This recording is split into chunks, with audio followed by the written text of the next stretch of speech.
I'm live. I'm there. I'm here. I'm there. Y'all are out there.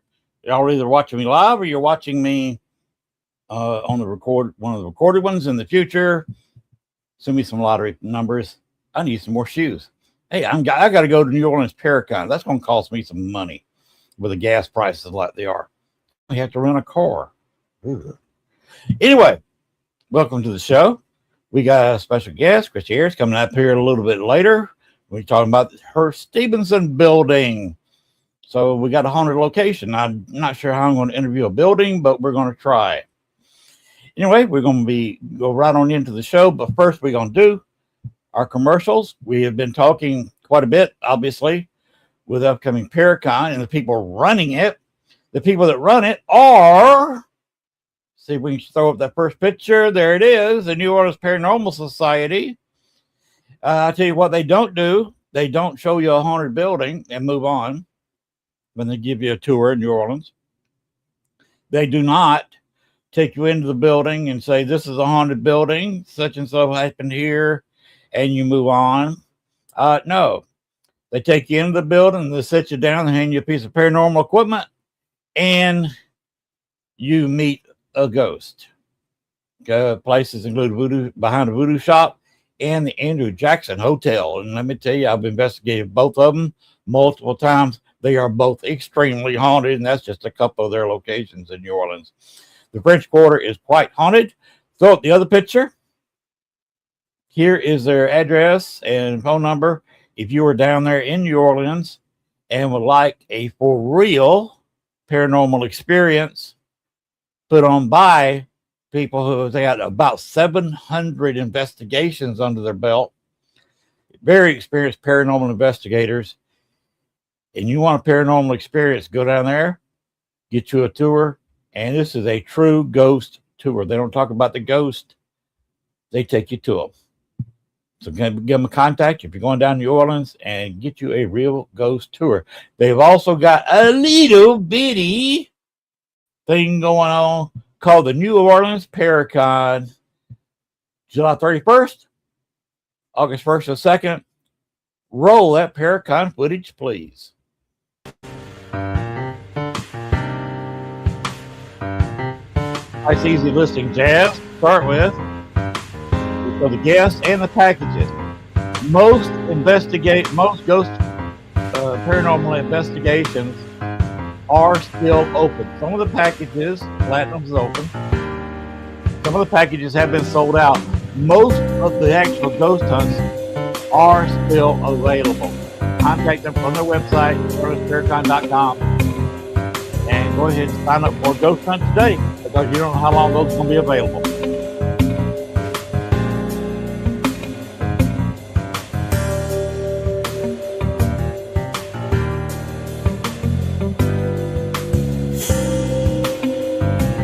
Also, go ahead and set your night up. You need to contact them through the website and get a special deal on hotel reservations at a special price. We need to go ahead and get people in the hotel at the Paracon price. Not contact the hotel, contact them at the website.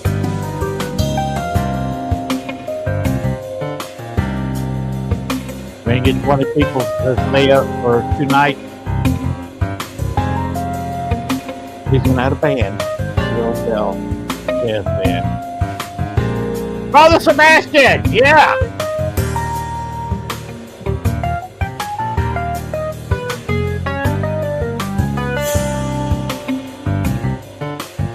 John Zappas needs no introduction.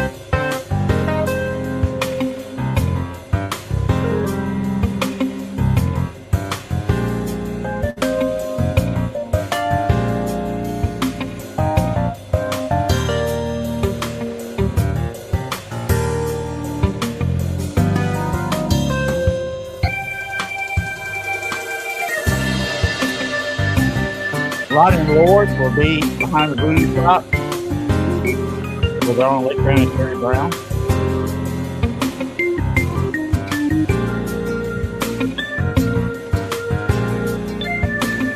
Ron Zappas and Patty Negre will be at the end of the day, among other places. Anyway,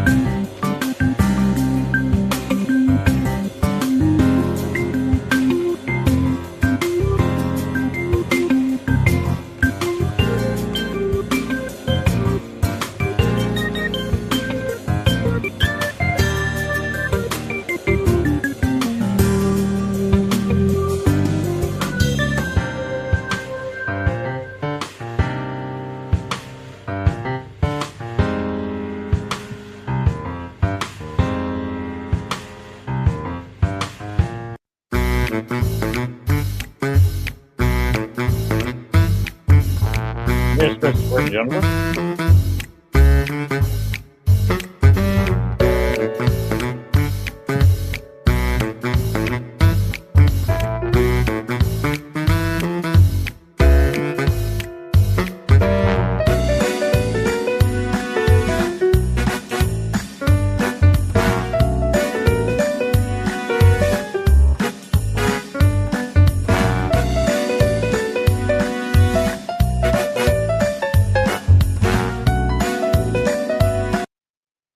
All right, Gwen, let's go ahead and throw up Father Sebastian's video with the Batman.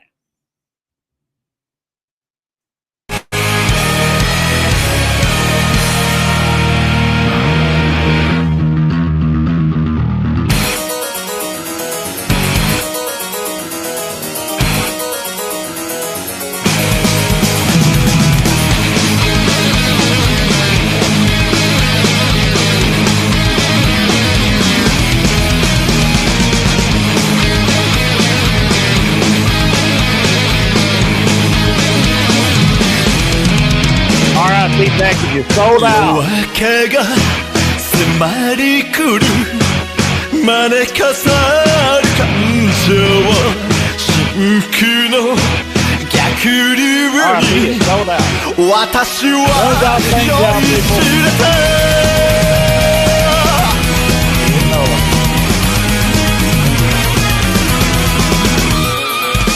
心臓から And there we have it. Yes, Father Sebastian will be in New Orleans.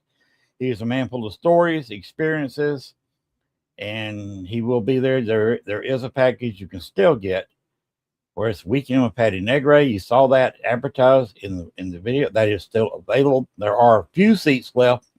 If you want to spend $500 per person and split it with and see Patty Negre, San Bertrusas, and Father Sebastian together. That's what it cost you, and that's still available. There's 2 or 3 left, I heard. So if you want that package, better hit the website tonight, because that is no guarantee that it will last very long. The RIP with Father Sebastian sold out within a week. And be sure and get your rooms there so we can get ourselves a jazz band in the hotel. So we're sitting there jazzing away. Oh, by the way, Voodoo Authentica will be opening the Paracon Saturday morning. So go down there, be early, be in line, because you will want to see Voodoo Authentica as they start the Paracon at the opening when the doors open, actually before the doors open, 9 a.m. Saturday morning. All right, let's go ahead. I don't have anything to say tonight except I'm busy. I actually just got out of bed. That's why my hair's wet. Just got out of the shower. Anyway, let's go ahead and open the door on this show and get it done. Hello? You forgot to play the intro.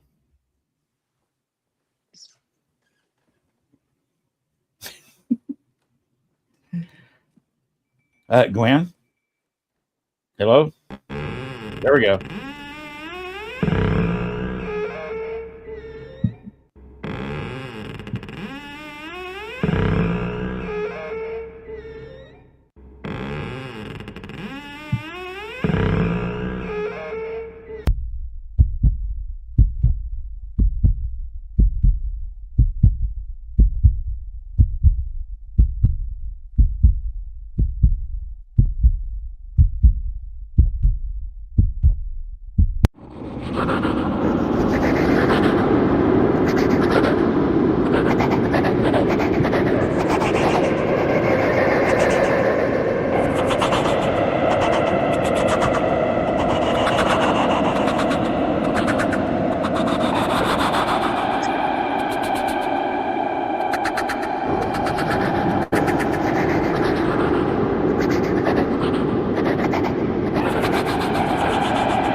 All right. Now we're in the show. Let's go ahead and first, I want to talk about our guest a little bit.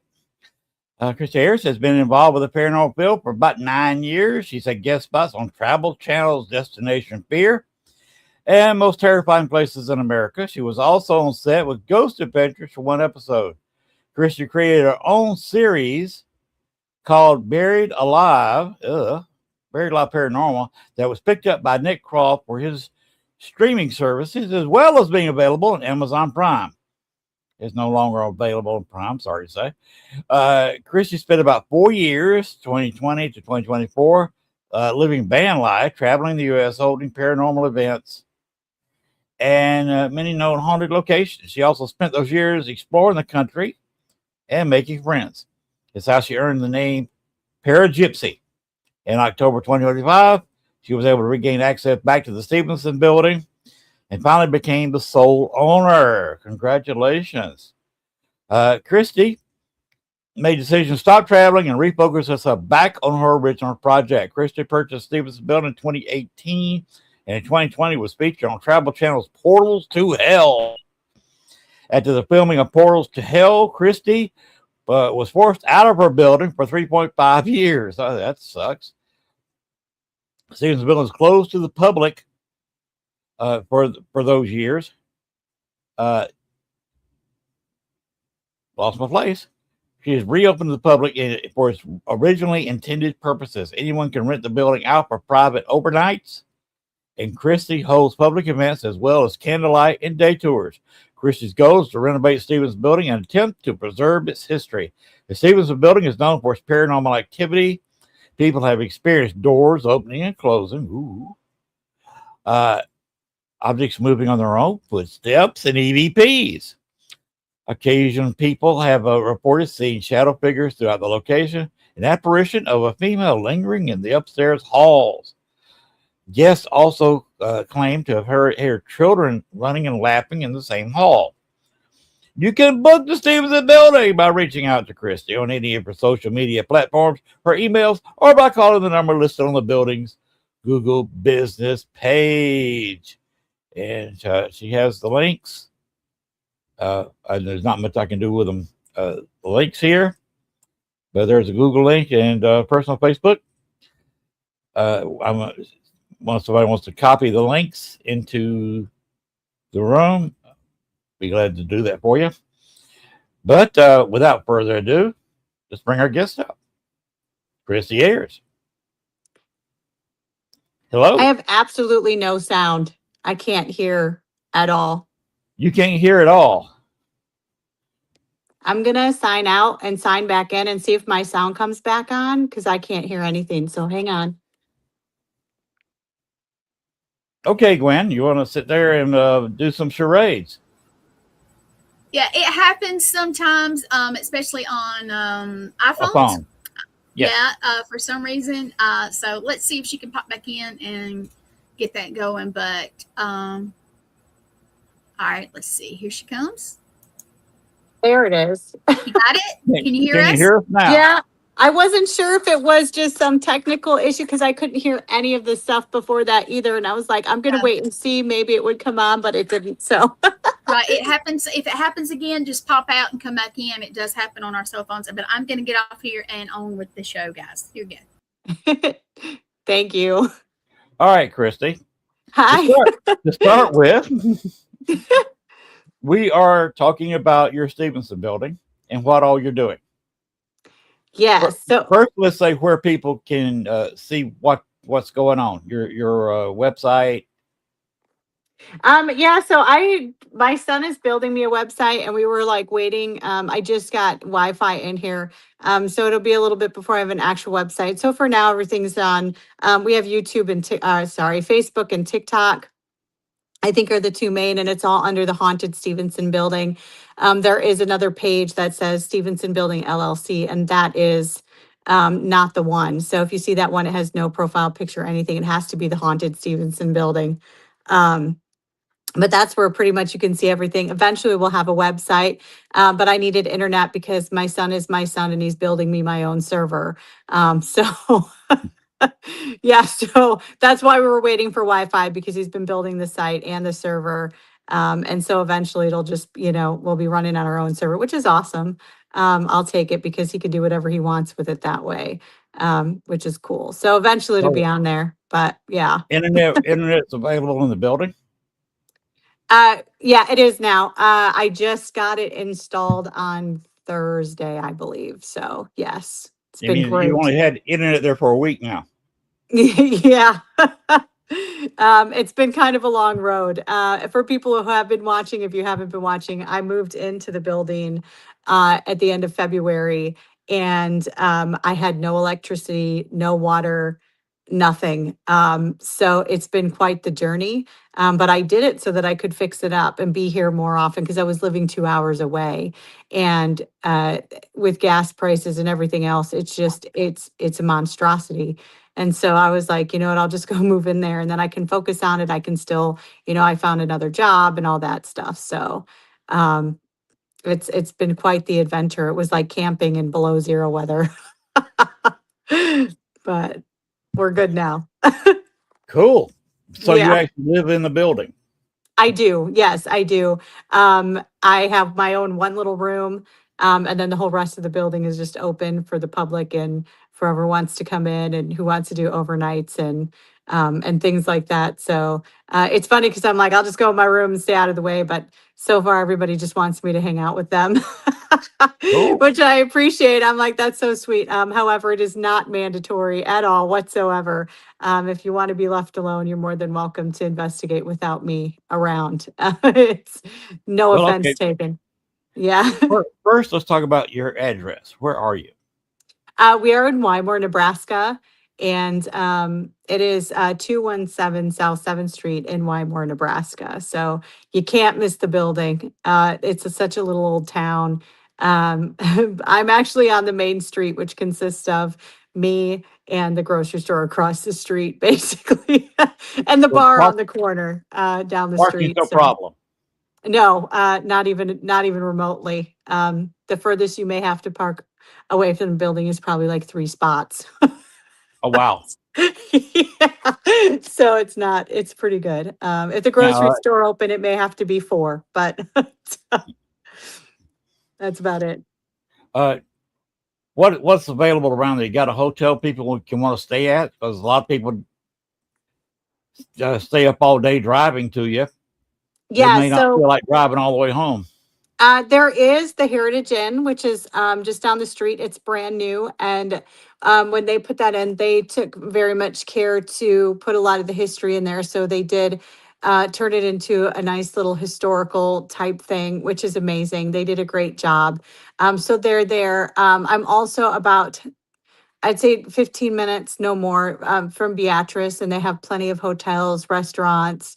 Beatrice is a bit bigger of a town, and it's growing. They now have a hospital there, so it's definitely growing. It's probably the smallest town I've ever seen with a hospital, but yeah, they're anticipating the growth. So Okay. yeah, so there's all kinds of stuff. Like we're isolated a bit, but only by about 15 minutes. Okay. So, and How many Kansas, square feet you got? what's that? I think it is close to 10,000 square feet. That's pretty nice. It's not too bad. How many So, floors? we have a basement, the main floor, and then the upstairs.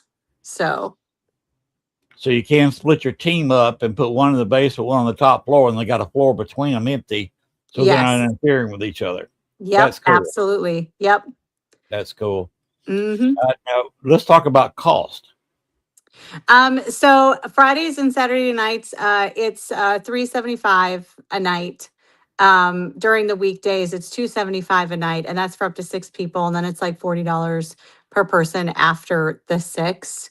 And I feel like I'm trying to keep the cost pretty much low as I can, because all the money goes back into repairs. That's what it's for. It's for restoration of the building and to keep it running, to pay the bills and all that stuff. So the cost is based off of simply bare minimal, to keep the place up and running and keep repairs going. This was never something I wanted to do to just make a quick buck, I guess. Because if it was, this would be the wrong building to choose. It's, if you've ever seen the movie Money Pit, you know where I'm at. With Tom Hanks. Yeah, I believe it was Tom Hanks. Yep, in the house. Yeah, it's that's my life story right there.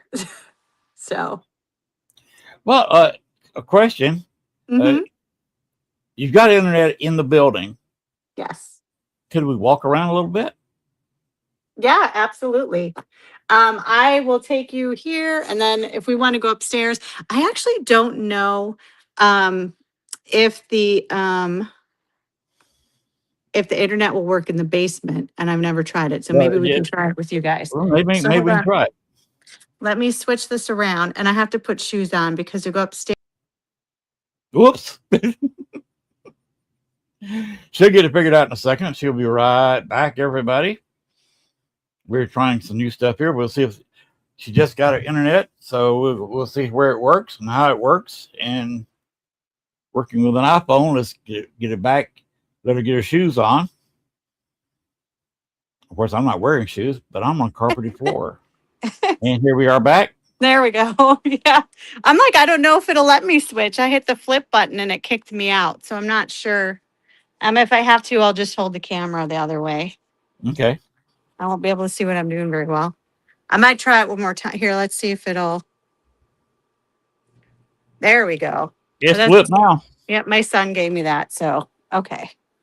I was going to say, I So- see a stuff lying, and Yeah, my son gave me that. So that's kind of where I stay at the bathroom. This is the main floor. It's the back of the main floor. And since we're down here already, I'll just take it in here. It's kind of dark. I will grab a flashlight too before we go upstairs. So you probably won't be able to see much down here, but we'll get a flashlight before we go upstairs. okay. But I wanted to show you all the Gansfeld room. So once I plug it in, you'll be able to see it. Maybe. There we go. So that's the Gansfeld room. And Red lighting. basically, yep. And so you put your person in there and you shut them in. And then it's basically sensory deprivation and Estes mixed together is basically how that works. Okay. So it's pretty cool. A lot of people like doing it and we get some pretty good results out of it. So we're going to sneak out here. So this is where I was sitting. It's the little, I guess if every building has a safe room, this would kind of be the safe room. And as you can see, there are still a lot of oddities in here. So this is one of them, one of the cases. And you may recognize Charlie from the Portals to Hell episode. So there he is.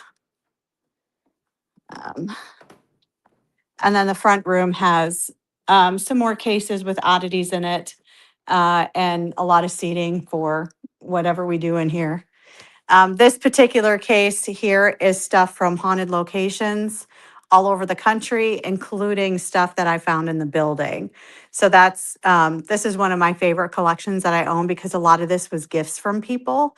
And so I just absolutely, it's just a reminder to me of how much people want to contribute and be a part of this and everything. Because the Stevenson building originally, when I owned it originally, the idea was to make it a place for investigators and friends. And like, I wanted it to be that kind of a place. And so that's kind of what that reminds me of. So, but those are always out on display. So we're going to get the keys for the upstairs.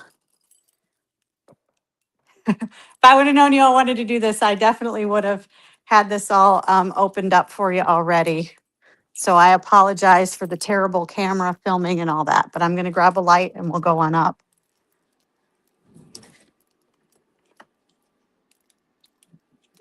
You know you're a ghost hunter when you have a drawer full of flashlights.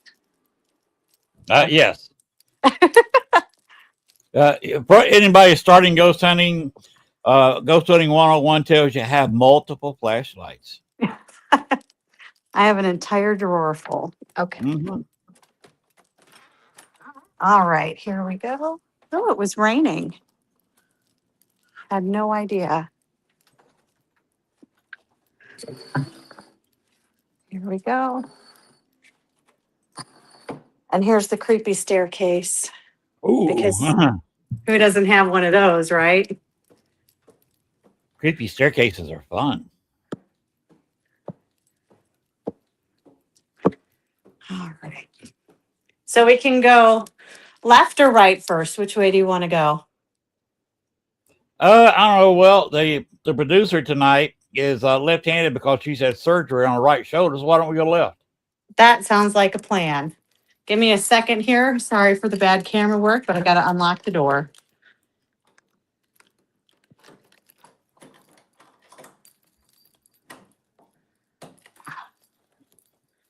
For safety. All right. So you've been watching. This is the hallway. Oh goodness. Probably my favorite place in the entire building. I think it has the most activity here. You'll hear people running up and down. You'll hear kids playing. This is also, and I swear I just heard a REM pod, and I don't think there's a REM pod up here. This is also where we play the game, where we put a REM pod on this end and then one on the other end in a Faraday cage. And I'll play with the REM pod on this side and ask them to repeat it, and they do quite frequently. So it's pretty amazing when that happens. What was this building before? Originally? I'm not really sure what it was originally, but I know that in 1901, when it was handed over to George Stevenson, it became the financial building for Wymore. So it was a financial building. It was a brothel. It was a tobacco shop. It was a dance hall. It was apartments. So I'm actually standing in one of the apartments right now. There were originally 4 apartments up here. So I was a lot of different things. Zach Bagans So would have a hard time walking into that room. yeah, this is my Zach Beggins repellent room. Well, this one, you probably recognize him. He was on Portals to Hell. If you look it up, you're going to see the picture of Jack and Heather, pretty much with him. And a lot of people get creeped out by that one, but I can tell you that I bought a crash test dummy from the Halloween store, and I painted it and I put the clothes on it. So I just wanted a life-size clown. And then oddly enough, when I got it back, these 3 were in here. Don't know where they came from. So I was like, whatever, I'll just put them in here. And then these are actual banners from the freak show from the circus that I bought from like an antique store in Florida. So Okay, Gwen had a question. Would you like to use a piece of equipment? See if you can get anything. if I have anything up here, otherwise everything is scattered downstairs. But I'll take you guys on a walk, and then if you want, I can run down there. We'll get something and bring it back up. So that's the this is part of that apartment, and my cat's up here. Are people allowed to investigate this area? Yes, they are. They absolutely are. And I think this is the area that people mostly want to investigate up here. And I encourage it more than anything because I think most of the activity is up here. So this was the kitchen for this apartment, the kitchen, the living area, the bedroom, the bathroom. And then this would have been, so that would actually be apartment 3. This was apartment 2. And this we turned into a scrying room. So it has mirrors, candles. When the candles are on, you can hear like a ticking, and it becomes very methodic, and like people will sit and just stare into the mirrors for hours. I'm not really sure. No one ever really talks much about what they see or what happens in here. So I don't really know. Wait I a don't minute, know if you've people got just mirrors don't. across from each other? Yeah. There's one You there. know, a lot of people think that creates a portal. Yeah, I think people do think that, but I'm not really sure. To be honest, I'm not really sure if it does. So I guess it's an experiment. And then our back room here, we set up like a brothel where you can play cards if you play poker. A lot of times you'll get some responses and things like that from whoever. From what we've kind of realized is that whoever will come and sit and play poker is not a gambler. They don't drink. However, they just think it's fun. So that's something that we've managed to get from there. Another bathroom, there's a bathroom here, and none of the bathrooms upstairs work. So this would have been another apartment that I'm standing in now, and then this would have been one here. As you can see, there used to be a wall there. That's now gone. So, and a lot of times people will just sit in this room, and when you sit in this room, you will hear a lot of like, it's when you get a lot of activity. It's just in here, and you listen for the hallway. And we've heard kids running up and down the hall out there. We'll hear men talking out there. Um, a lot of people have stated that they've seen shadow figures, definitely an apparition of a female. And she's generally in the front apartment, which we'll walk up to in just a second here. So you guys can see that as well. So, but as you can see, it needs a lot of TLC at the moment, which it'll get there, but it'll take a bit. So I'll take you guys to the front apartment. What was that doorway on the left you just passed? Oh, that's this one. That's the scrying room. We just Okay. went out yeah, we went out the end All of the right. hallway. Okay, we're back passing it. Yep. And the then next the- door is the the other clowns. one we were in. Okay. Yes. Gotcha. I'm just trying to get the lay of the land here. It's kind of disorienting, I think, when it's it's really kind of hard to like, I think, understand it just from video. Because I feel like people will watch the lives and then they come in and they're like, this doesn't make sense from what they remembered seeing before. So we're gonna go in here. If I can get the door open. There we go. All right. So this is the front apartment. And this here is what we call, this first room here is what we call Grandma's room. And I call it Grandma's room because this particular rocking chair, if I'm even on it, yes. So this particular rocking chair was given to us by a man whose wife passed away in it. And he basically said that after she passed away, it would rock on its own and that it scared him, but he didn't want to get rid of it in case it was her. So he gave it to us for safekeeping. And recently, my soon to be son in law gave us his grandfather's rocking chair. So there's not, yeah, so there is now this set of rocking chairs in here. And my future son in law was basically like, my dad was going to get rid of it, but I just really like it. And they didn't have anywhere to put it. I said, well, I know the perfect spot. And so here it is. The TV Dueling that rockers. is. Yeah, I know, right? We do get a lot of activity from Grandma's rocking chair, though. Like, I don't know that anybody's ever actually seen it rock, but if you put equipment and stuff on it, a lot of times you'll get responses. If you talk to her, you get responses, things like that. So it's kind of interesting to watch that, just that whole kind of story unfold. And then this is the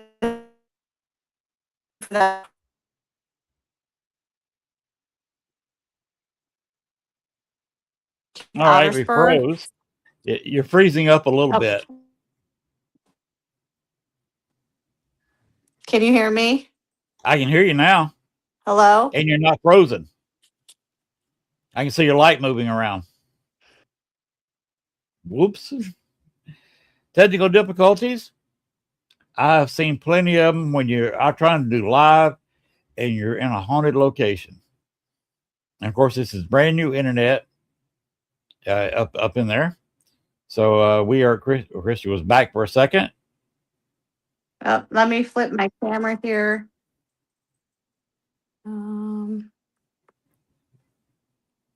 There we go. Can you hear me okay? I can hear you just fine, and I see your light playing around. Somebody tried to call, and so it Oh. killed me. Yeah, that's what happened. So anyway, the the Dead Files episode, Keith Ottersberg, he lives about a mile away from me. And so this bed came from that house, and it's an old bed that I think Amy Allen had said that there was a young girl and her mother attached to the bed. So it'll be interesting because this is a new addition. So it'll be interesting to see if anything comes from there. I also have the mirror from that house that Amy said was a portal. And it is in a box, like they put protection and stuff, whatever. So that's actually downstairs in that front room. So I I have see a enough. cat. Yeah, that's Sir Cutie Pie. He follows me everywhere. Um, Hey, I do not mind fur babies on the show. In fact, I encourage fur babies to be on the show. so this right here, I have this issue with cabinet doors, and I always keep them all closed. I have not been up here in I don't know how long. I closed them last time I was up here and locked everything up the last event that we had. And once again, they're open. And every time I come up here, these are open. So I'm going to, on this live feed, I'm going to close these so everyone can see that I'm going to close them. But every time I come up here, these cabinet doors are open. And every time I shut them. That's a little freaky. It is a reoccurring thing. When I first owned the building, there was a car ornament up there. It was for Cadillac, and I was giving a tour, and I was facing. It was Oh, we lost you. Somebody else call? Oh well, we are having, of course, bugs, and this is something you live with when you do a lot of this. Gwen's got a good question right here, and we'll ask that question as soon as Christie gets back. The perils of live podcasting. Especially when you're in a haunted location, you end up with issues, bugaboos, gremlins.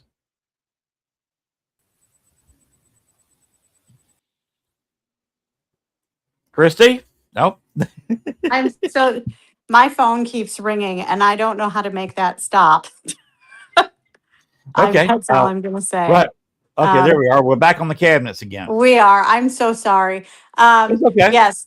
So there was this hood ornament there, and as I was giving the tour, I was talking, and my back was to it, and they saw it fly off and hit me in the left shoulder.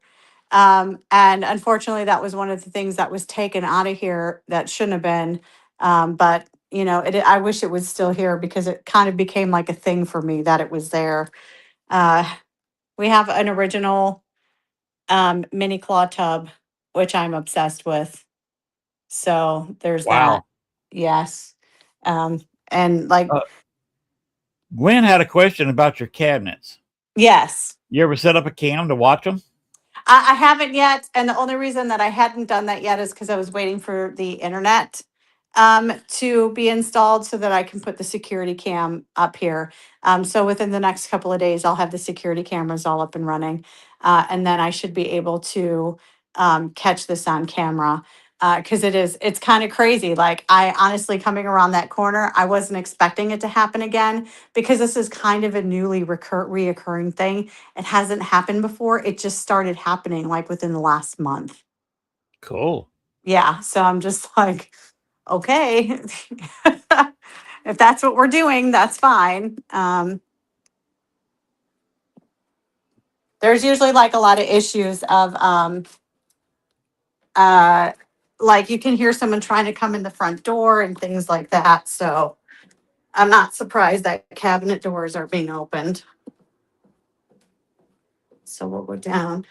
Okay, so I'll take you guys into the basement, but again, I'm not sure if the internet will last down there because it is such a brick building. But you We'll can find see, out. yeah, while we're out here, Okay, we're this outside. this is what Wymore looks like at night. Nobody but you. Nope. And both of those buildings next to me are abandoned, and then 2 empty lots, and then an abandoned building, and then a pharmacy, and then an abandoned building. So that's That's why more. All right, let's take you on downstairs. What's the population of the town now? Like 1,200, I think, maybe.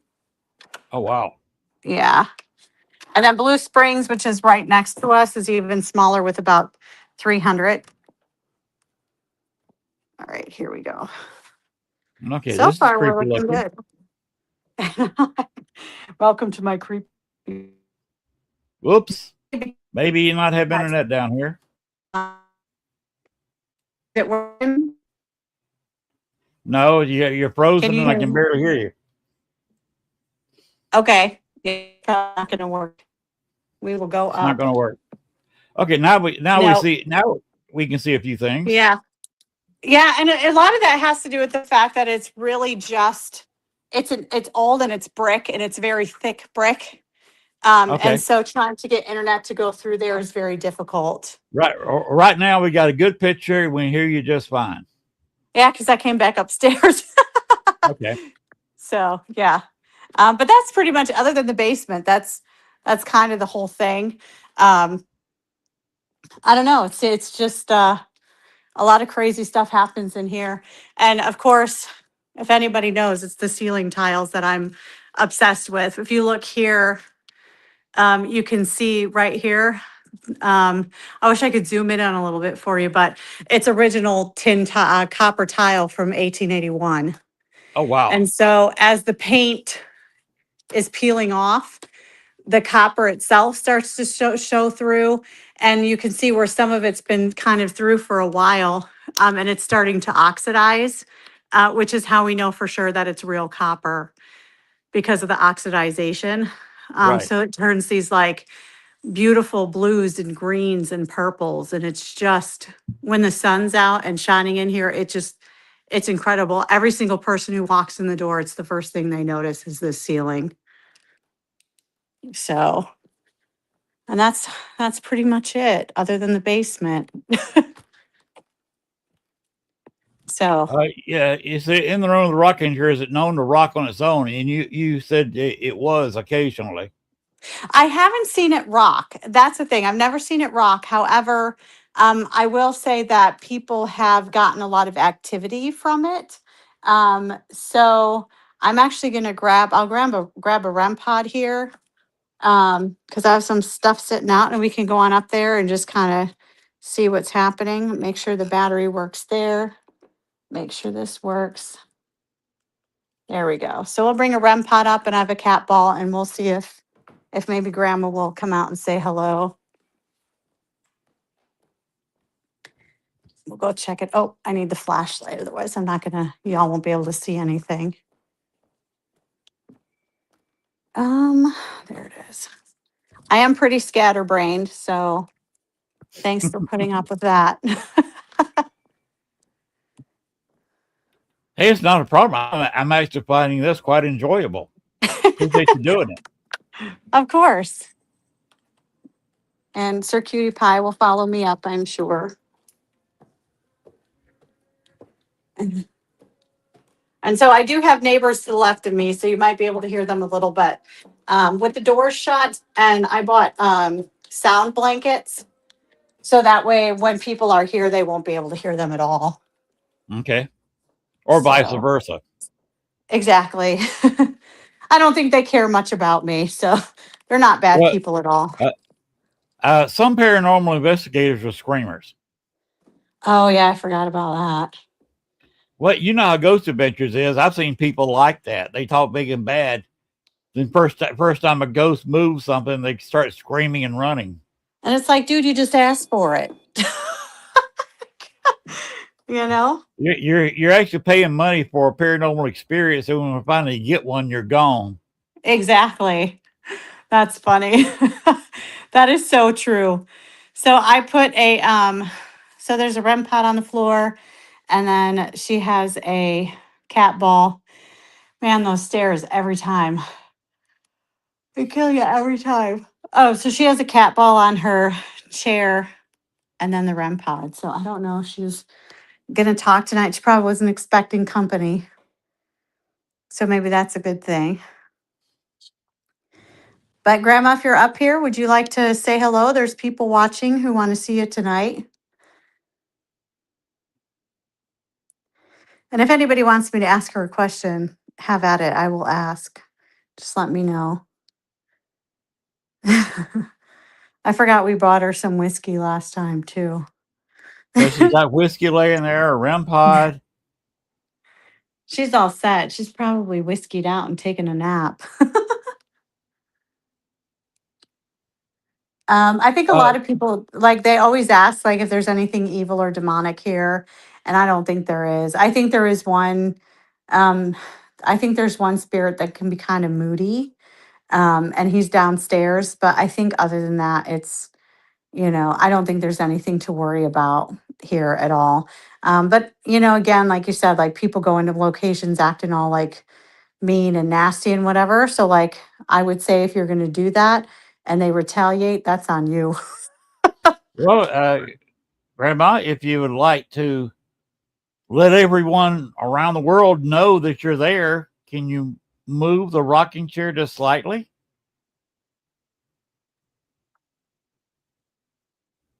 I see the question there. So the couple of times that I've been totally freaked out, one of them was actually only like a week ago. I work nights, so I mean, I guess it's like late afternoon, so I usually don't get home until like midnight. And then I call my mom every day. And so I was talking to her, and it was like 2 o'clock in the morning. And I'm on the phone with her, and it sounded like somebody was trying to break in into the Oh, front wow. door. Yeah, and I got freaked out because I'm like, is someone trying to break in? But also my like paranormal mind kicks in, and I know better. And so I just kind of went to the door and I was looking around. There was not one person, nobody was out, not a soul, not a sound, nothing. And so I was like, well, it's just the ghost, no big deal. Um, but the weird thing is just the weekend before that, there was a group here and they were woken up at about 2 or 3 in the morning by the same exact thing. They So were sleeping? they were sleeping and it woke them up because they were like, we woke up at like 3 in the morning and it sounded like the door opened. And then I showed them how the door is locked because there's like a kind of like a deadbolt lock on the inside. And so there's absolutely no way that door, you can't open the door from the outside, period, if someone's locked it from the inside. There's no way whatsoever. Um, and then they were like, well, maybe it's the basement door. But when we walked over there, the basement door was still also locked up. So they were very confused. So that's happened.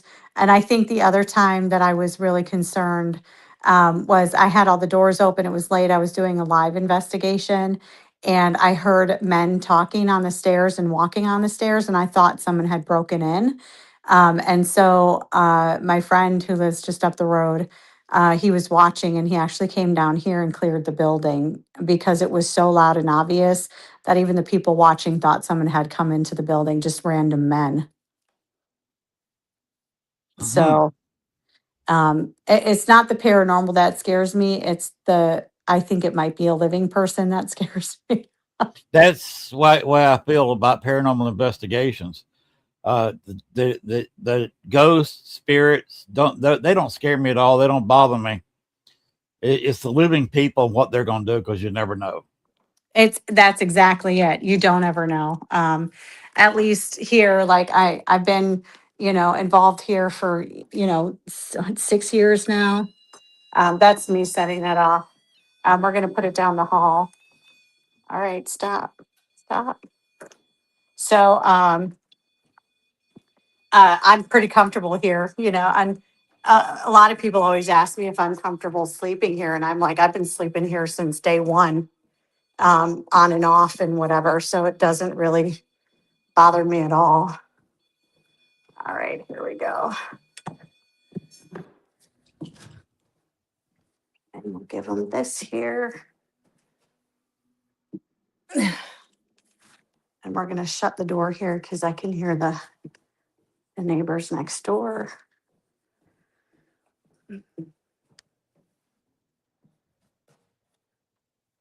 That sound blanket will be installed within the next couple days too, for anybody who's wondering about it.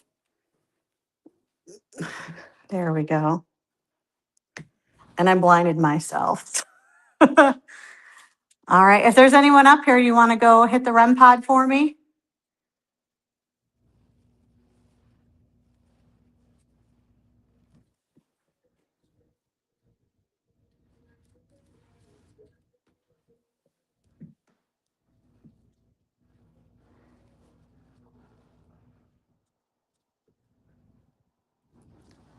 You want to come out and say hello?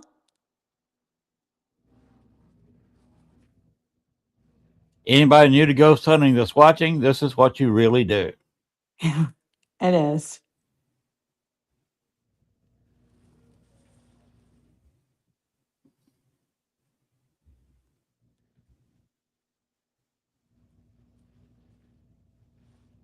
Sometimes for hours with no results.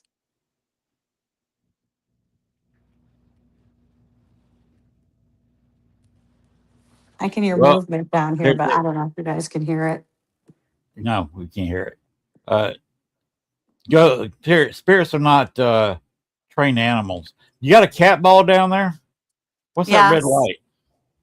Oh, that's a REM pod. It's a right REM there. pod. Yes, and then there's a Okay. cat ball right here. Okay. And I didn't bring my REM pod up, so I don't know if they'll. Can we pretend we're playing the game, but you have to go first, and then I won't go at all? I doubt negotiating like that's going to work, but you never know.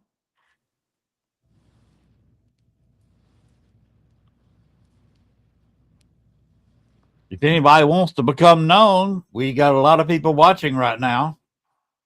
We're all over the internet. Come out, say hello to everybody. Or just make that REM, just touch that REM pod antenna and make it go off.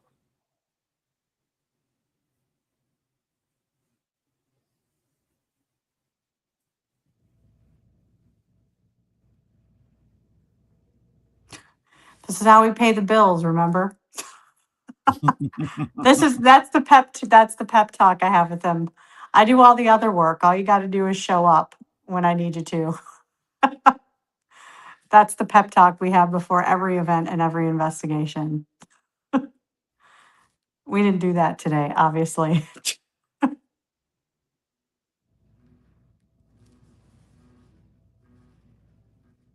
Do you remember when this was a dance hall? Did you come up here and dance?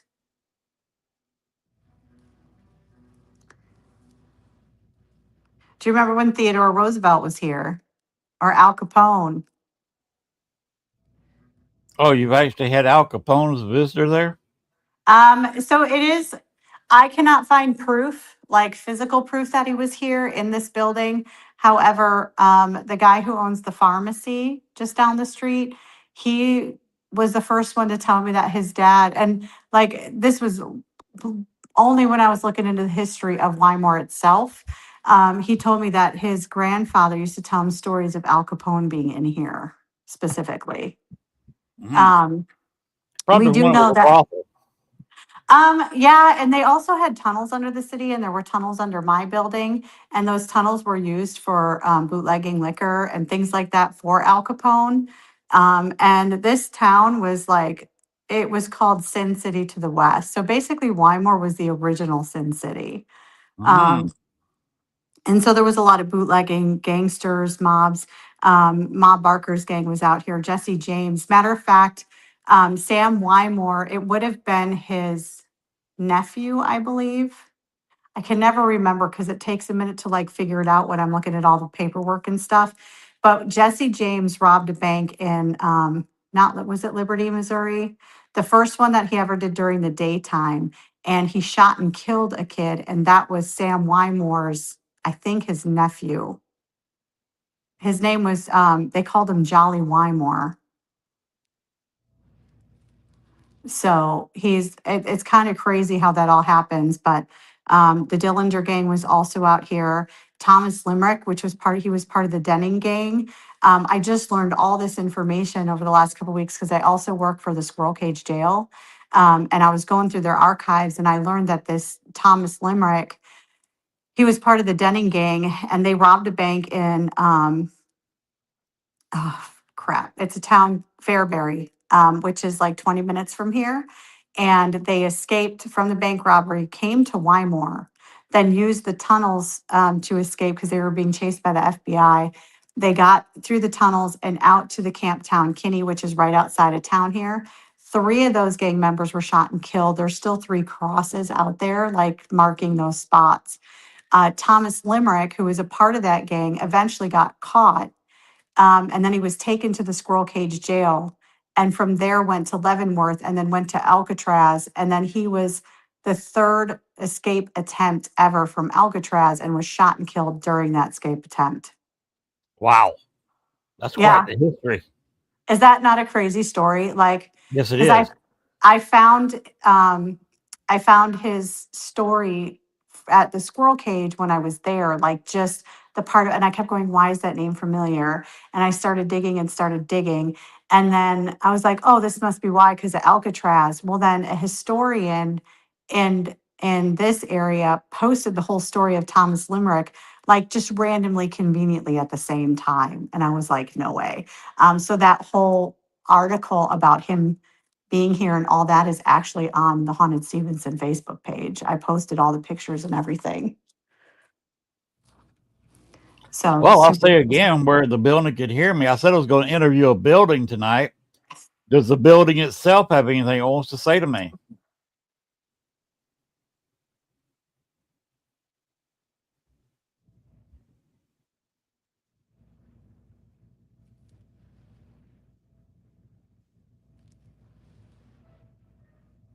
that's the neighbors, in case you hear it.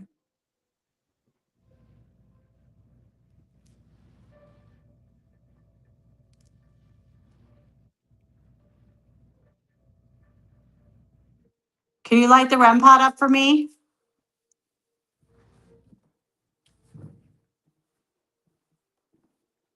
I'm gonna go sit in the. I'll leave the hallway. Maybe they'll feel better. You did say it was a brothel at one time, right? Yes. Part of it was, the upstairs was. And from all the reports that I've heard, it was kind of back in this area. And that's why we set up that one particular room as a brothel room, because I don't know, people just keep calling it the fun room. And it's people who have lived here, just stories other people have told, whatever. So it's like word of mouth history on that. Obviously, it was apartments. There is kind of a weird story about the very front apartment.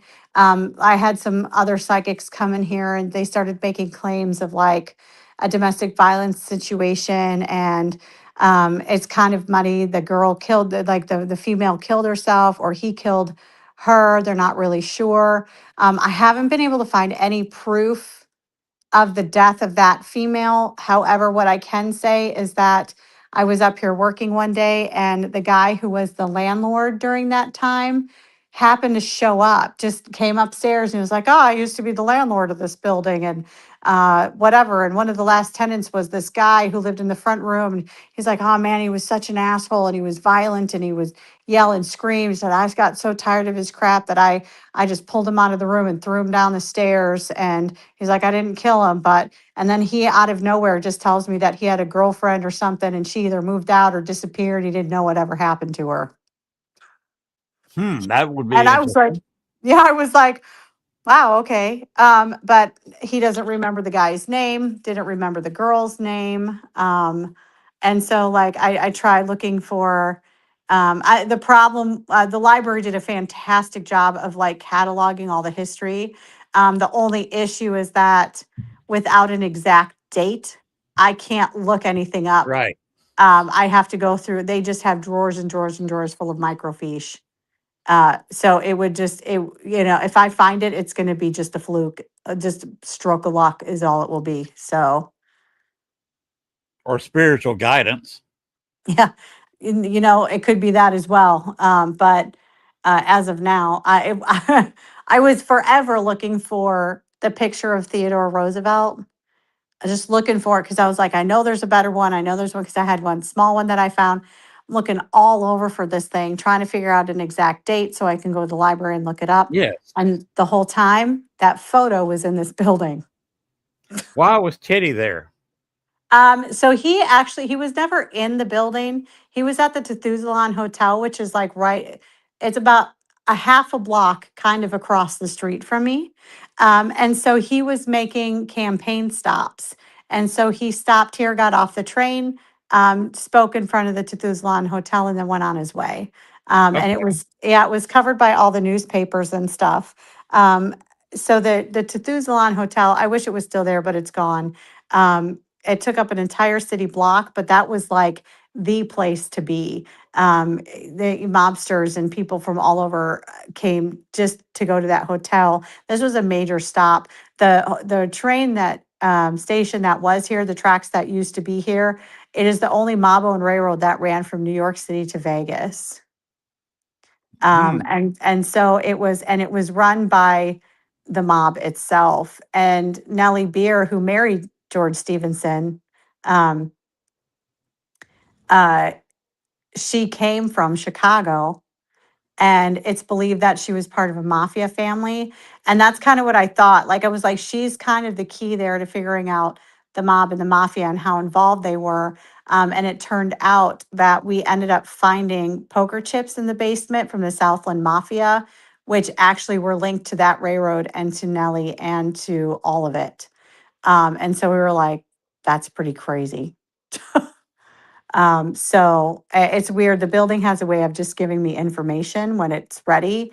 If I'm looking for it, if I'm asking the right questions, it's going to tell me what I want to know. Uh, when I was trying to figure all that out, the first clue that I got that the mafia was involved here was I got the name Hamilton. And I asked somebody, I was like, what does Hamilton mean? Like, who's Hamilton? Thinking it would just be some random person in history. It turns out it was John Red Hamilton from the Dillinger Gang. Oh, wow. So somehow or another in there, I believe they have ties to this building as well. I think they may have been somewhat part of the Denning gang, but I'm not sure on that yet. I'm still trying to figure that out. So it's a slow process. There's just so much. When you think of um, every major like event that happened throughout history, like this building in this town had something to do with it. The KKK and the Odd Fellows and the mafia and bootlegging and the Wild West days and just all kinds of things like that. Just the craziest things and the stories that keep coming out. They blow my mind. The town up from us, the bigger town, Beatrice, they're constantly posting like historical stories and things and whatever. And like the more you learn, the more I'm just blown away. The only thing that I was disappointed about is that Wyatt Earp was never here. I looked up Wyatt Earp and Bat Masterson and all those. Like I've been traveling and kind of been walking in the footsteps of Wyatt Earp and all of them. And I've to find out that this is the one place they hadn't been was kind of sad. What? See if Doc Holliday ever went through there.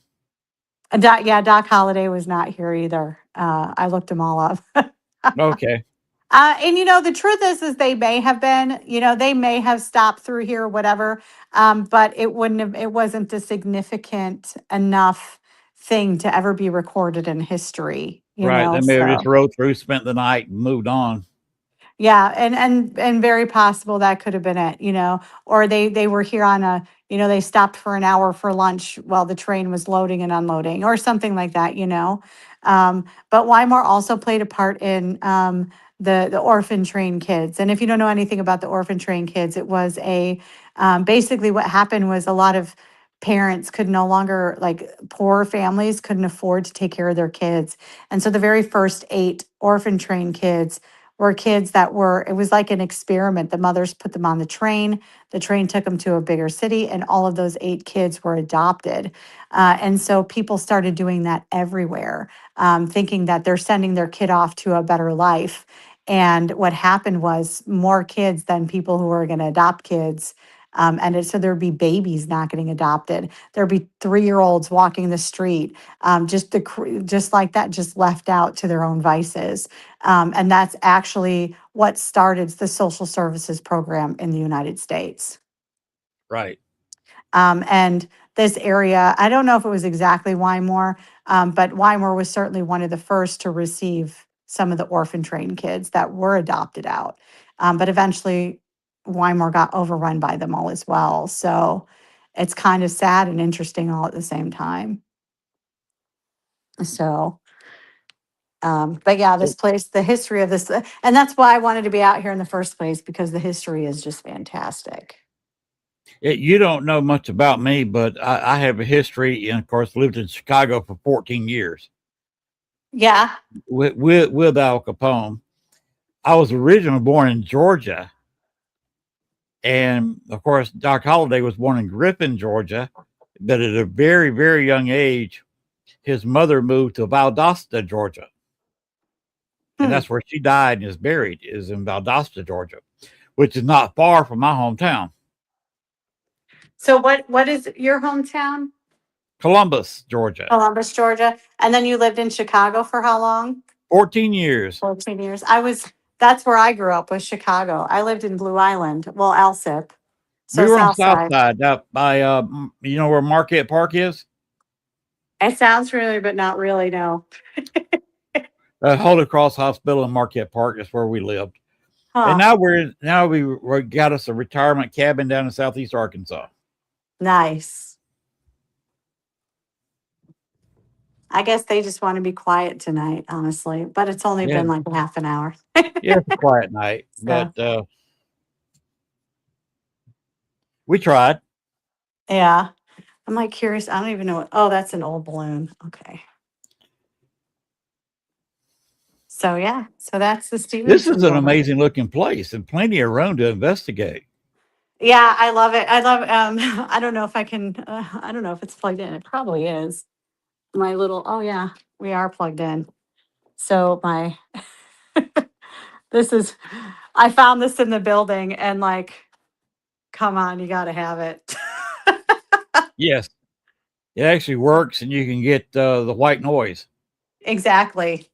So so I kept it because I thought it was awesome, and I feel like they need to watch TV. So that's hey, if you're gonna own a haunted building, you might as well have a little bit of fun. Yes. But I will tell you, the thing about it is I'm the one who put that there. But it also makes me jump almost every time I walk by it. Yes. And I only have myself to blame. What I always say in the paranormal, if you're not having fun, you're doing it wrong. Exactly. That is exactly it. So, I enjoy every second of it. I like coming home here every night. I like it. I like all of it. I like fixing it up and the adventure of, the first couple weeks of living here with no water and no electricity and having to light candles just to see what I'm doing. Just thought I'd point that one out. That's a light of some sort. What is that, a candle? Yeah, we're in this is the scrying room, and that is now on. And we walked through here earlier and it wasn't. And you guys have watched me this entire time. And it is on. It's turned on. And none of the other ones are. Mm-hmm. So thought you might like that one. Oh, the other one is on. 2 of them are on. Oh, wow. That one just turned on while we were standing here.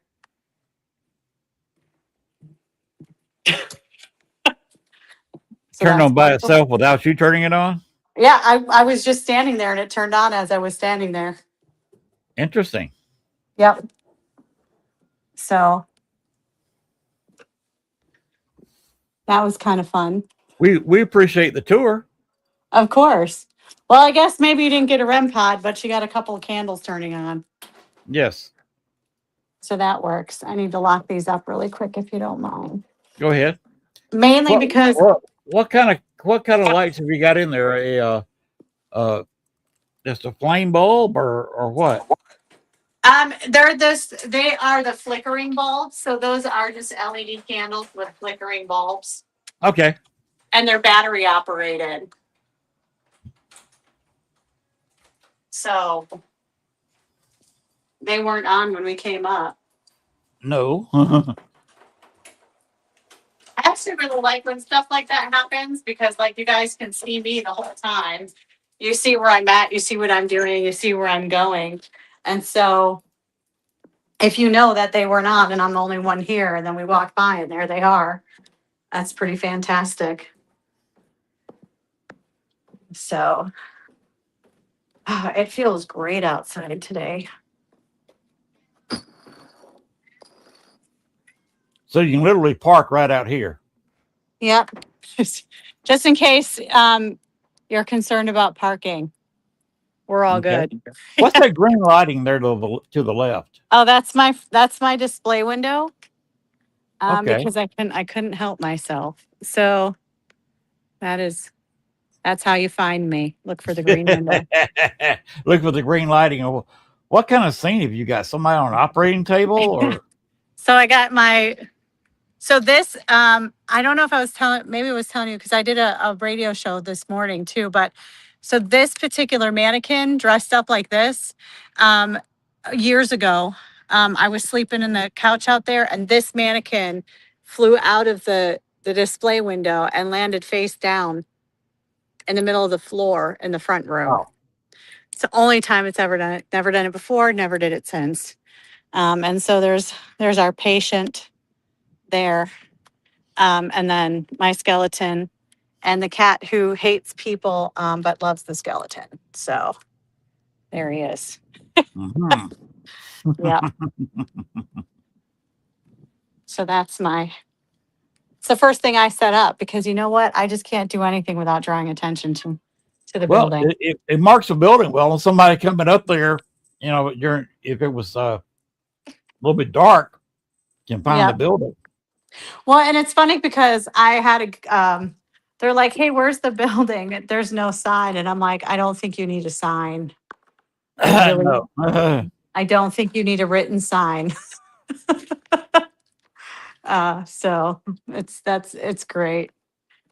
I don't know. I love being able to let like all my artistic side and my film side and my paranormal side and there's everything that I am and want to be and all that stuff is just tied up into this place. And I just love it. And I'm like, you know what? I hope other people love it because I want it to be more than just about myself. I want it to be so much more than that because it's worth so much more than that.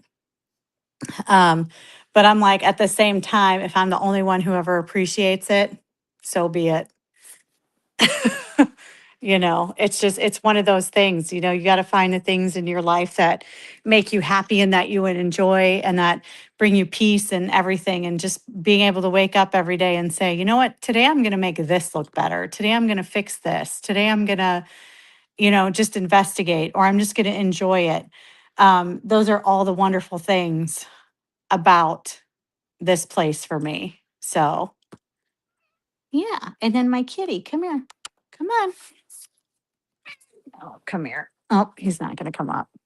Mhm. But yeah. So, Your camera side. yeah, he's walking away from me. Cutie pie. Yeah, he's walking away. If he comes back, I'll show you. There's a reason he's called Sir Cutie Pie. So, but yeah. But yeah, so I just hope everybody else wants to come out and enjoy it as much as I do. And so far, that has been the case.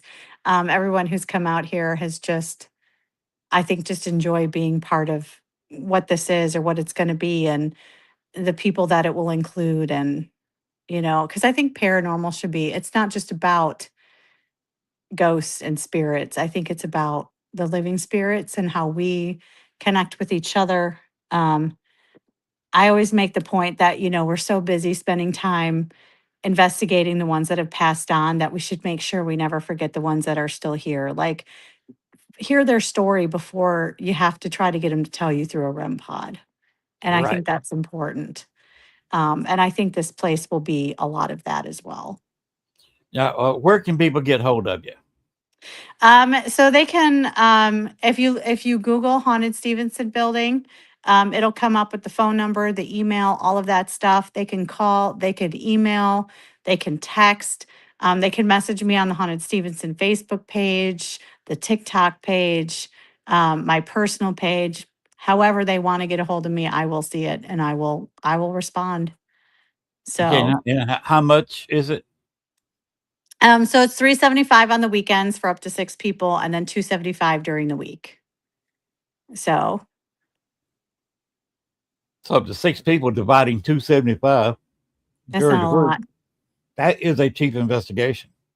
And it is. And, I want to do one, because the purpose of this place, again, isn't for me to just pocket money. Do I need money? Yes, I do, because it's costing me a lot. We had all the electric redone, we've had all the plumbing redone. We were able to put in Wi-Fi. The light bill has to stay on. And there's a lot of work that needs to be done if I'm going to save the building.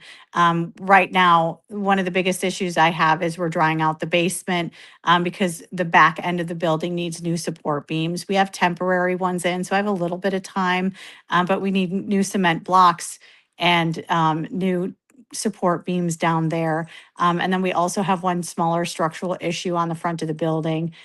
So there's a reason for the money, but the money isn't the reason, if that makes sense.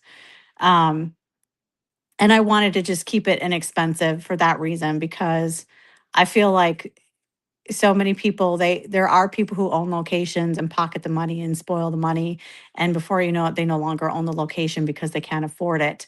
And then it goes to whoever and it's closed off to the paranormal world, or it falls into such disrepair, and I am determined to not be that person. This place is far too important for that to happen. So I want people to come, I want them to experience it, I want them to have experiences, and I want to 2 years from now, 3 years from now, I want people to walk into this place and just be amazed, like you're walking back into the 1800s. Wow. So, When was the building built? Do you know? so Sam Weimer founded Wymore in 1881, but I'm estimating that the building was 1882 or 83. But again, I'm not sure. There was a lawsuit between Sam Wymore and the Murdochs, because the Murdochs were basically trying to steal the building from him. Sam Wymore did eventually win that lawsuit, but he had died before he won. So I've never actually knew that he won. So there's all the paperwork for that. And I was kind of hoping that in that paperwork, I could really figure out what Sam Weimer was using the building for, but I have not really been able to. All I know is the Murdochs were collecting money from the business that he had here and not giving it to him. And I think it totaled out to like 1.6 million in today's money.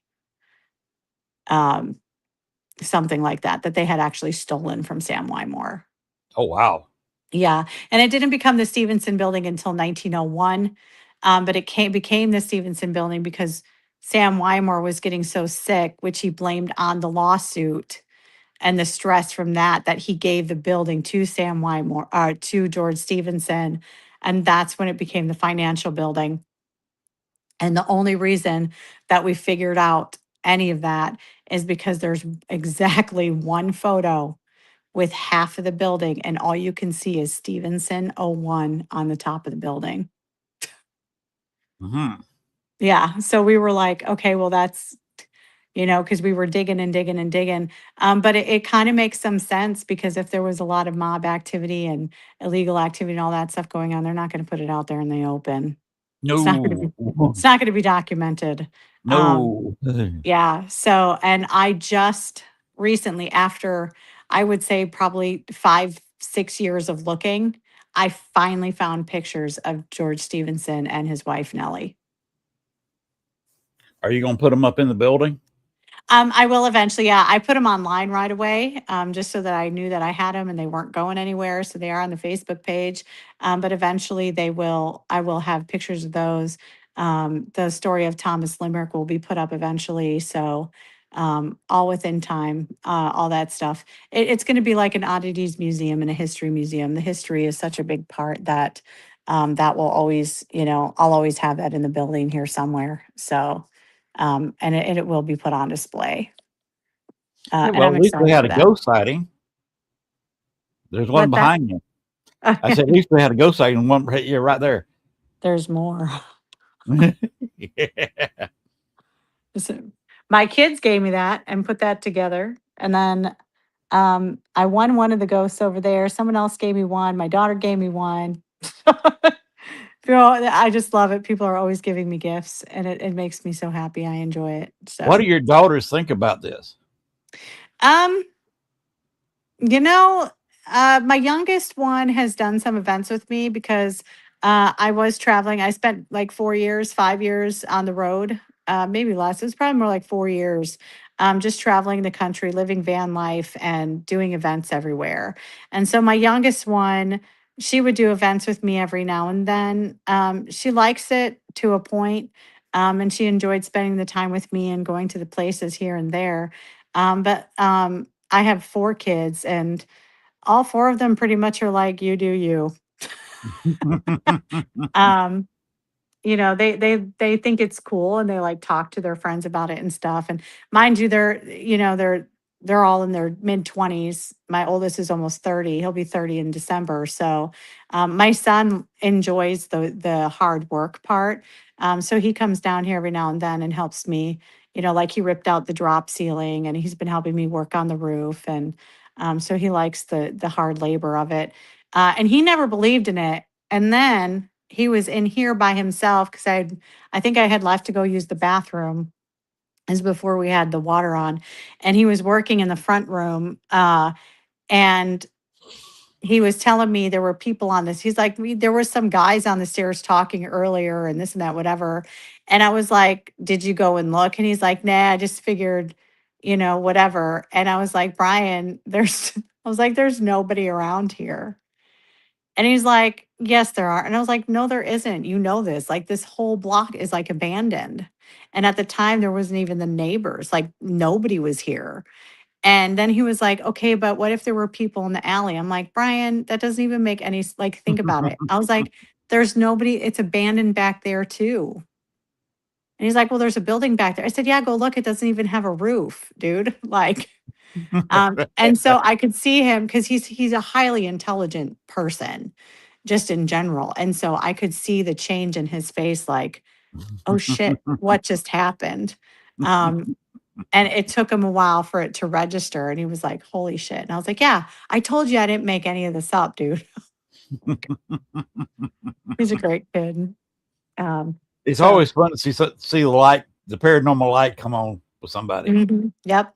I had a tour. I was taking it was and there was the guy and the girlfriend, and the guy was like, I don't believe in any of this crap the whole time. And it was a candlelight tour. So they're carrying those little LED candles around.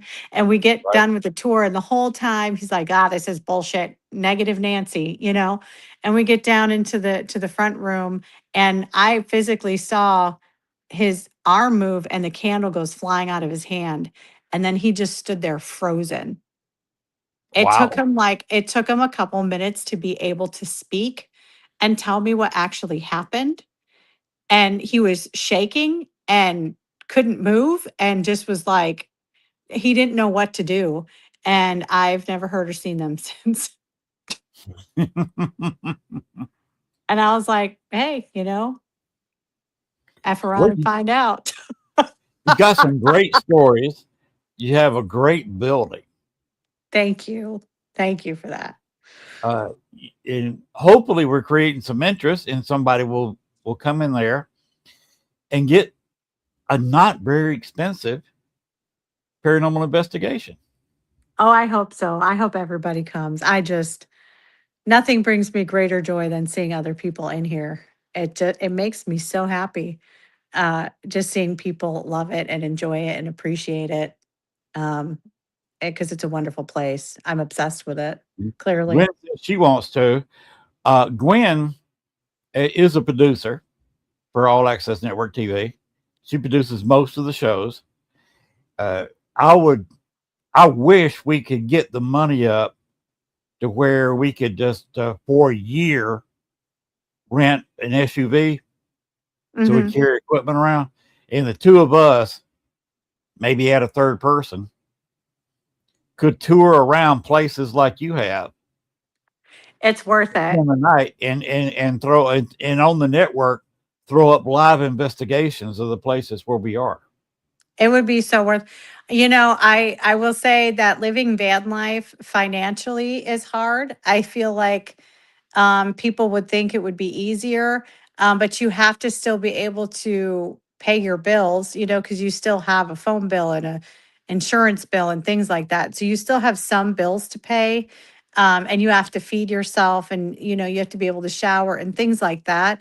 So financially, it can be a lot more difficult, but the reward of doing it is just Mhm. incredible. There were nights where I was like, you know what, tonight I think I'm going to go to Utah and sleep on a mountain overlooking a city. And I just would go. Um, and I learned a lot, and I learned to respect myself. I found a lot of peace within myself. I've had a lot of people. I have a book that'll eventually come out one day.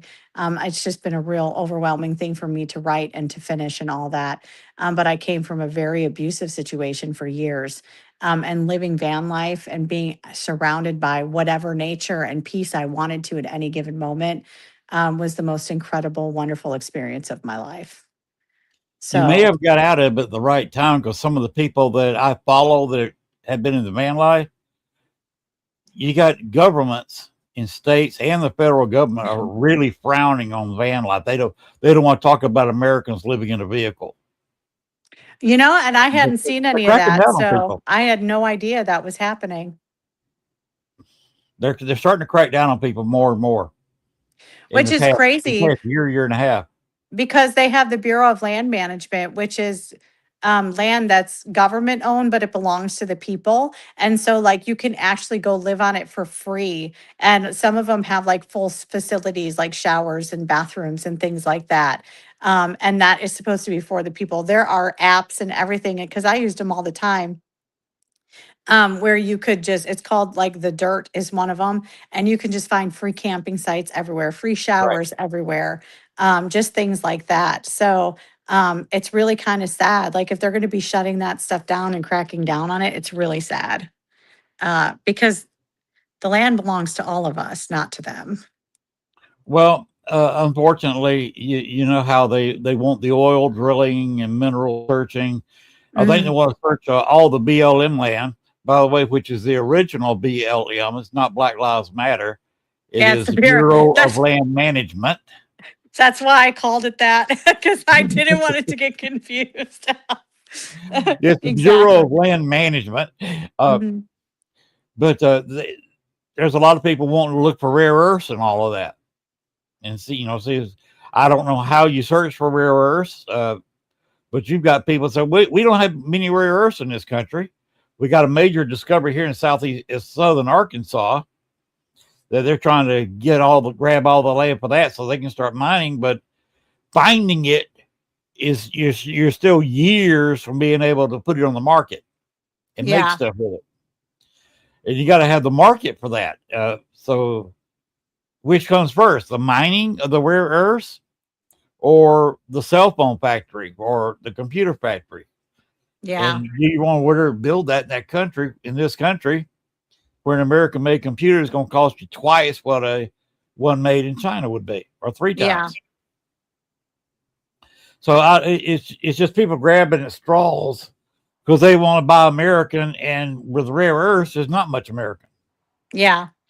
Well, and I think unfortunately, like, people care more about money and profit, than they do anything else. It's kind of been a thing for me lately that I struggle with, is watching people.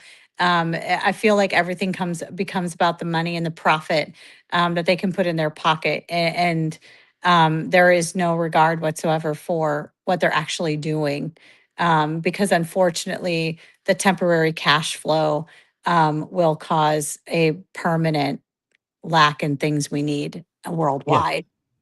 Um, yeah, yeah. Sad. I've And we don't, there's a lot of things we don't need. We really, we can live without so much. I lived off grid for, how many years, and um it's crazy to me trying to come back because I kind of been back basically for about 2 years now.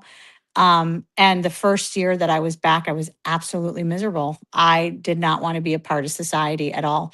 And on most aspects of it, I still don't. And I love people.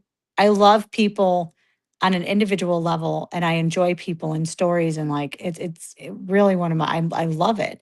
But when people get together as a society, that all changes, and that's tough, and that's been Mhm. tough for me. So, and it will remain tough. Once you live van life and you're out there and you realize how little you actually need, it changes you quite a bit. So, Gwen has a very long question. You might not be able to read it on your phone. Last year I was on the road for a little over 3 months, different haunted locations, traveling, camping. What was your favorite haunted location that you stayed at while you were on the road? oh boy, God, there were so many. Um, Edinburgh Manor's one of my favorites. It always will be. I became really close with the people who own it. They're incredible people. I love them to death. Um, Another place that I really fell in love with was Octagon Hall. And I got real close with Bear when I would go out there. He would just the biggest old, teddy bear you ever met. And sadly, he passed away about a year ago. Um, and that was one was tough just because I felt like we were just really, forming a friendship. He was more like I don't know, like I guess like a father figure in a weird kind of a way, or like a big brother or something like that. But I think the reason that I fall in love with the locations that I do is because the people who own them and just welcome me like family. Asylum 49, um, one of my absolute favorite places in the world. That's an incredible place with incredible people who have treated me like family since the first day I stepped in the door. And I go see them still every Halloween. Those are probably my top favorites, but Asylum 49 probably takes the cake. Um, I have to say that it does. So it's a great place. Okay, would you believe we've gone over an hour and a half? Because we've been having fun. We've been investigating and talking about investigating and people in life, and that's fantastic. Gwen said thanks for that answer. Of course. Yeah, I would love. Sean said he wants in. He's our backup producer and has his own show, of course, on this network. Nice. If we could ever get a sponsor, so we could, of course, it's expensive. You got to rent a vehicle, but putting the three of us on the road, hitting various places, maybe dropping into a Paracon once in a while and filming a little bit of that would be a fun paranormal show to have. Hmm. Well, and then, you know what? That's why I earned the name Paragypsy, because I was traveling all over, and it became quite wonderful too, like how many people open their doors and their homes and their lives to me, Mm-hmm. and just would welcome me in. And someone dubbed me the Paragypsy, and it just kind of stuck. And I'm like, I love it. And then somebody I know made me a logo, and it just kind of went from there, and it became a thing. I think it was kind of a game for a little while where people are like, what state is Christie in now? So I think I think people are kind of like, she hasn't moved in a little while. Yeah, a lot of people Um, doing that van life have settled down. You got Wandering Jeepsy. mhm. She sold her Jeep. That's why they called her Jeepsy. Uh, and she bought several acres out west and is now trying to settle it down. Some other people, what was their names? Anyway, they went all over and they bought they bought a house in a few acres down in Texas. And Wanda Hussey, she was on the road all the time. Didn't show much of her house in Vegas because she wasn't ever there. And she finally bought a whole compound around the Mhm. edge of Death Valley. Wow. So a lot of people that, and then there was a British couple that come over here. They would come over here in the United States and stay for a few months, tour the country, and put that on YouTube. And when they went back to Britain and went back home, they'd show that. But then they had a kid, and then the kid changes things. You know this. Yeah. and they ended up getting a house because again, governments are starting to frown. Like in Great Britain's even worse than here. Yeah. Well, also the price of gas right now is ridiculous. Oh yes. It's gotten to the point where I'm like, as much as I would love to go back to that life, one, I have this building, but two, like it's unrealistic with gas being, it costed me $65 to fill my tank. Um, and that makes it very difficult. It makes it And so much more difficult. there's no way out of this mess. No. It's not gas. If magically I snap my fingers like Thanos and open the straits and get everything back to normal, it's still going to be 2 to 3 months before the oil flow starts coming in everywhere and the prices start to drop. Yeah. So right now, even like I said, if I can snap my fingers, we're looking at 3 months, which is all of June, all of July, all of August. Maybe by Labor Day, prices will be coming down Yeah. back to where they were. Yeah. And so we're looking at Labor Day now. If this continues, we could be looking at going into Halloween. We could be looking at going into Thanksgiving. And if it doesn't improve, there will be shortages on the 4th of July. Yeah. Europe is already canceling some flights because they don't have jet fuel. Yep. We It's forget it's the scary whole world. times. It's the world suffering. Yes, it is. In the Orient, in various places, they shut down some flights because there's just not enough jet Yeah. fuel. And we could be experiencing that in this country if they don't hurry up and figure out whatever they're going to do. Exactly. And all we can do is just sit here and wait and hope. Yeah. And that's it. That's all we got. So, and I hope that everybody's, able to find some way to cope with it and deal with it. Because I just don't think I'm concerned that a lot of people won't be able to, and that's heartbreaking for me. I'm like, I'm struggling. And I shouldn't be. I absolutely shouldn't be. But because of this, I am. And that sucks. Yes. It truly does. So I just keep hoping that eventually everything will get better, or at least even out or level out or something. Like something has to give eventually. It can't continue like this forever. So No, it can't. It can't. This is unsustainable. hmm Totally unsustainable. But yeah, right now, we just got to persevere. Like I said, I wish you luck. Be nice if you got an investigation every week there, either on the weekend or during the week. yeah. Keep you busy, keep the money flowing in, so you can keep a roof over the place. And because it's important. That's what I'm hoping for. you know, it's going to be a lot of work. But I say we. It feels wrong to say me or I, because I feel like we is myself and every single person who steps foot in this place. It's a we, it's all of us, every person. I get you're coming and you're paying for the building to investigate and this and that, whatever. But that is as much a part of the building staying in one piece and being put back together as myself doing it. So it's a we, it's not an I or a me at all. And I just appreciate it. So I just hope everybody always fully understands that, how much I appreciate every single person that walks through that door or that puts me on a podcast or, on the radio show today. The guy who I did the radio show, they booked for August. So I'm so excited to have them come out. Great people. But yeah, I don't know what else to say other than that. I'm just appreciative. So, Well, we appreciate you being on the show tonight. of course, And anytime. I hope we can. Your address is labeled below, hmm and find you on Facebook mostly. Yes. Contact you there, and go ahead and book some time. But this is rather magnificent building with history. It is. And all of Weimar is like that. You could spend a day just exploring. The oldest cemetery in Nebraska is actually here in Weimar.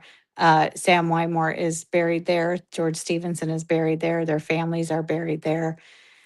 And people like to go visit it. I've gone and visited it. I had a conversation with an owl that was quite fun. So you may be able to do that. I think that's on, I need to find that because that was pretty cool. That would be kind of posted. cool if somebody wants to stay in one of the local hotels, get up in the morning, and then check out the cemetery, some of the look around some of the other buildings downtown, and then that night come in and have their investigation in your building. Mhm. Exactly. That's a cool way to Mhm. spend 24 hours. Yeah, and people have been doing it and they've been enjoying it. And every time we do an event, I have dinner with, I go to the Doghouse Bar and Grill, which is just down the street, and have dinner with anybody who comes to the event. If they want to come join, they come join. So it's like a big family dinner before events and What kind of investigations, food which do they is a lot got? of What kind fun. of place is that? It's just a little bar, so it's a lot of fried food and some burgers and, of course, alcohol. I don't allow drinking during the events and things like that. But if people come and have dinner and have a drink, it's not a big deal. Yeah, we go down there and hang out for about an hour, hour and a half, and then we all come over here and investigate. And it's been a real good time. It's been a lot of fun. And I now work some shifts at the bar every now and then when they need my help. So they're great people. They'll tell you some stories about me that have made me famous in this town, but let's just say I've had a few really good nights over there. I used to be So, a DJ in nightclubs. I've been going to bars since I was 17. yeah. So in bars, you have a lot of adventures. Yep. Yes, you do. Some you remember and some you don't. And some you only remember when they send you videos. Yeah. Sometimes there's memories you want to remember. A lot of times there's memories you want to forget.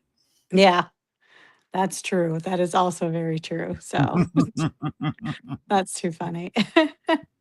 Well, it's Um, been great having you on.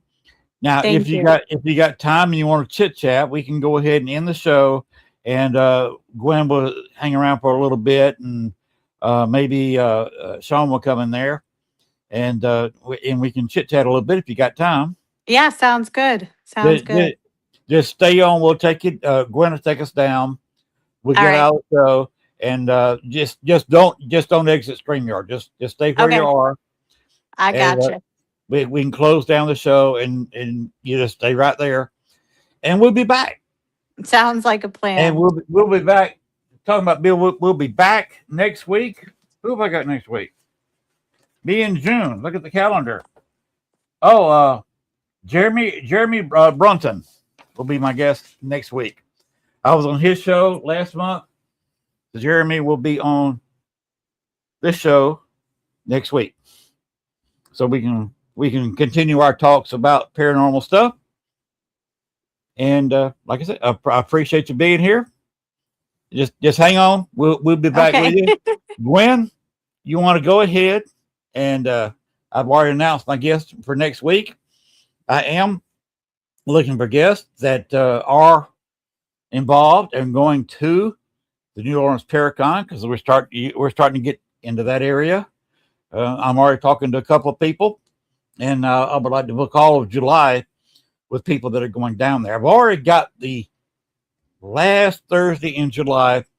I'm going to have, and I can announce this, I'm going to have a person from the hotel provided by Christopher Talley, and we will be talking about some of the history of the hotel, various locations in the hotel. We will be it kind of be a walking tour, and because I will be there that Thursday, and we'll be talking in person instead of being on the internet like this, interviewing somebody.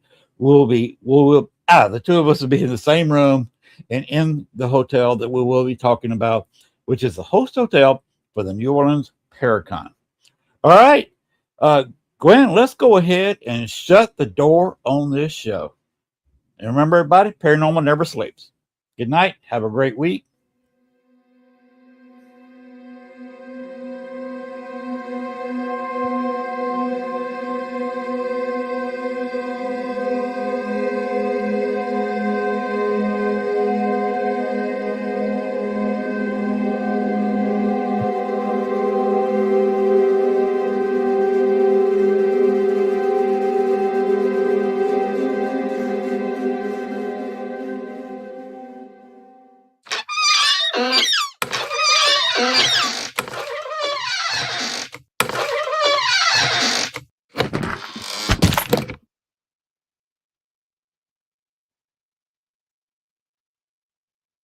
All right. Good night, everybody. See you.